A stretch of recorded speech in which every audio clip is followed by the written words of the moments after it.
Βρισκόμαστε εδώ σήμερα γιατί αγαπάμε το πράσινο και θέλουμε να σώσουμε το περιβάλλον. Σήμερα βρισκόμαστε στο σημείο Κουταλάδες, στον Ημιτό. Είναι ένα από τα δύο σημεία που σε συνεργασία με την Φιλοδασική Ένωση Αθηνών έχει υιοθετήσει η Alpha Bank τα τελευταία χρόνια και ερχόμαστε 2 με 3 φορές το χρόνο για αναδασώσεις, δεδροφυτεύσεις και καθαρισμούς.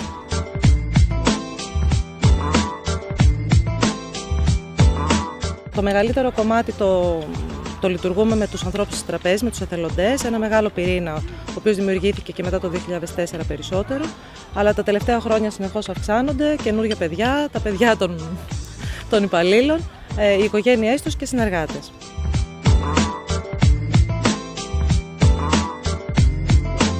Το μήνυμα το οποίο προσπαθούμε να εμφυσίσουμε και στους ανθρώπους μας είναι το ότι μαζί μπορούμε όντως να κάνουμε τον κόσμο καλύτερο.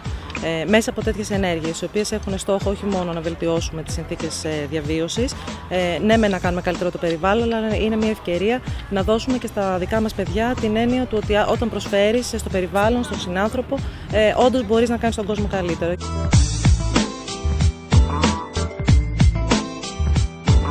Επειδή οι άνθρωποι βάλαν το χεράκι τους να βλέπουμε αυτό που αντικρίζουμε τώρα μπροστά μας με τα καμένα πεύκα, κορμούς και λίγοι πνεύμονες πράσινου έχουν μείνει στην Αττική, προσπαθούμε και εμείς να βάλουμε ένα χέρι, να κάνουμε ό,τι μπορούμε τέλος πάντων να αναδασωθεί η περιοχή. Θα δούμε.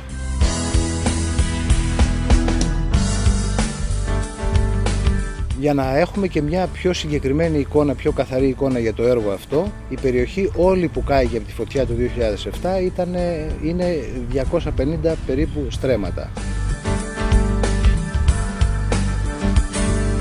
Έχουμε υπολογίσει ότι σήμερα θα φυτέψουμε και θα φροντίσουμε γύρω στα 500-550 φυτά.